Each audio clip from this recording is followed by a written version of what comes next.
Une université pour se développer et faire fructifier son chiffre d'affaires vient de voir le jour. L'université des Challenges a officiellement été lancée ce week-end à Abidjan. Les détails tout à l'heure. Et puis nous nous rendrons à Soubré où des associations de femmes et de jeunes ont reçu des chèques pour leur permettre d'exercer des activités génératrices de revenus. Mesdames et messieurs, bonsoir et merci de nous suivre sur Business 24 Africa. Une université pour apprendre à la vie et acquérir des connaissances que l'école classique n'enseigne pas. C'est là l'objectif de l'université des Challenges. Cette université a été officiellement lancée ce week-end à Abidjan. L'université des Challenges se veut une académie de la vie en entreprise et du développement des carrières. Lawani Babatunde. Apprendre à se développer personnellement, à mieux gérer sa relation de couple, renforcer ses capacités et ses performances, gérer son bien-être. Voici les grands axes de l'université des Challenges. Une université qui vient d'être officiellement lancée à Abidjan. Elle se veut un cadre de formation sur la vie à travers des conseils, des orientations, des aides pour booster les carrières et relever les challenges. L'université des Challenges, c'est une université qui n'est pas classique.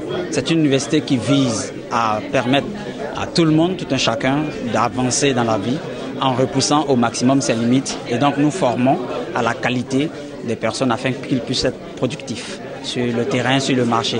Et ça représente tout secteur de la vie. À l'université des Challenges, on apprend au travers des 5 académies. On apprend déjà à pouvoir entrer en entreprise, par exemple, pour ceux qui cherchent des emplois. On apprend à pouvoir évoluer en entreprise parce que c'est quelque chose qui est très technique, très pratique qu'il faut utiliser. On apprend à mieux gérer son couple à l'Académie de la vie et de l'épanouissement. On apprend à atteindre ses objectifs. On apprend à pouvoir gérer un budget de famille. On apprend à créer une entreprise. On apprend à pouvoir la faire prospérer, cette entreprise-là. On apprend à mieux gérer notre santé physique, mentale, spirituelle. On apprend à développer nos capacités. L'Académie de la vie en entreprise et du développement des carrières, l'Académie de la vie et de l'épanouissement, l'Académie des performances et du développement des capacités, l'Académie pour la création et du développement de l'entreprise et l'Académie du bien-être et de la santé.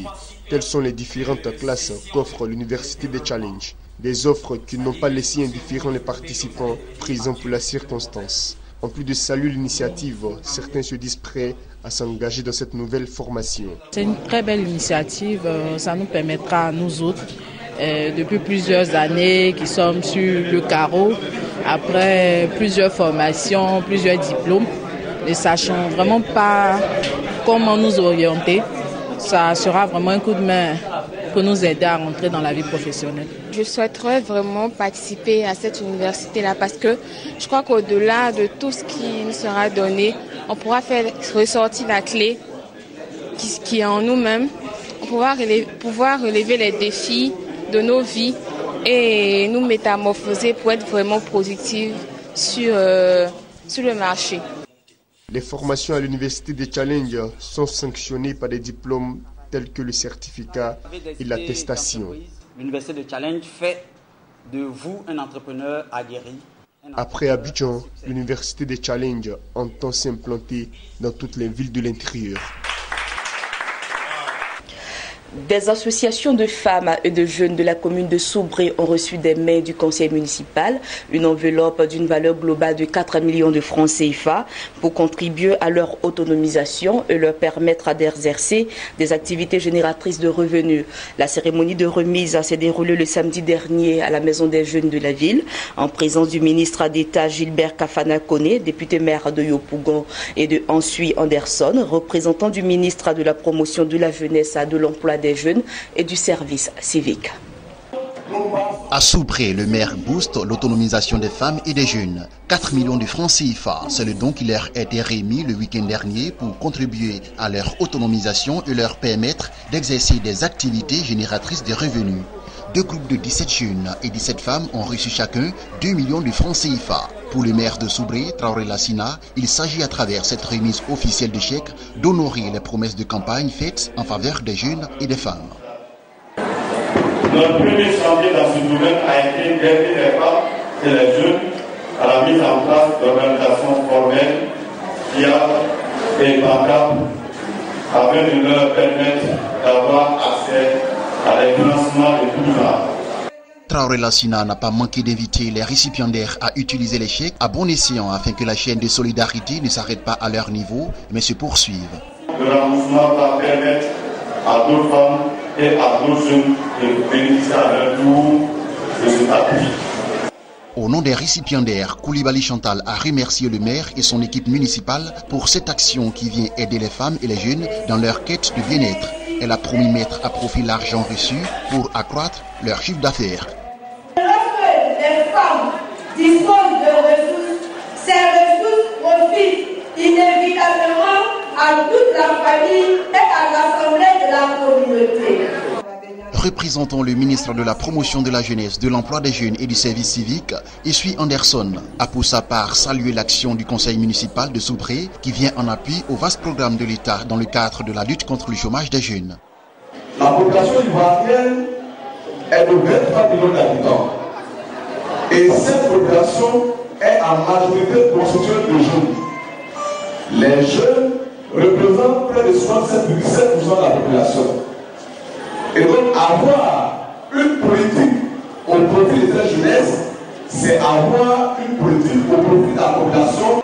Quant au ministre d'État Gilbert Kafana Koné, député maire de la commune de Yopougon et par ailleurs parrain de la cérémonie, il a remercié le maire et son équipe pour les actions menées et qui vont améliorer les conditions de vie des populations. Il appartient aux bénéficiaires d'en faire un montant beaucoup plus élevé par le nombre de ceux qui vont en bénéficier dans 1 an, dans 2 ans, etc. Gilbert Koné Kafana n'a pas manqué d'inviter le conseil municipal à travailler à la cohésion sociale et à la solidarité pour permettre aux populations de vivre en paix.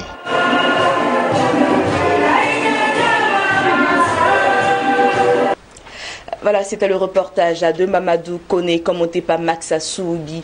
On poursuit à présent avec les informations en bref. Le gouvernement ghanéen va construire une usine de transformation d'ananas dans le district de Komfi, situé dans la région du centre. Cette infrastructure qui s'inscrit dans le cadre de l'initiative gouvernementale One District One Factory nécessite un investissement d'environ 5 millions de dollars. Elle devrait s'étendre sur 4 hectares et sera dédiée à la transformation et l'emballage de plus de 25 000 tonnes d'ananas par an destinées à l'exportation et au marché national. Elle devrait également permettre à la création de 5 000 emplois directs et indirects. La firme sud-coréenne Global Trade and Finance vient d'annoncer sa volonté d'injecter 100 millions de dollars dans le secteur de l'énergie en République démocratique du Congo. Cet investissement de la firme sud-coréenne devrait se traduire dans le cadre d'un partenariat public-privé. Ce partenariat public-privé à venir dans l'énergie devrait mettre à niveau la production et la distribution d'énergie dans les régions minières, notamment le Katanga, une région qui accuse un déficit électrique estimé à 332 MW. Voilà, c'est la fin de cette édition. Merci à tous de nous avoir suivis et je vous souhaite une excellente soirée sur Business 24 Africa.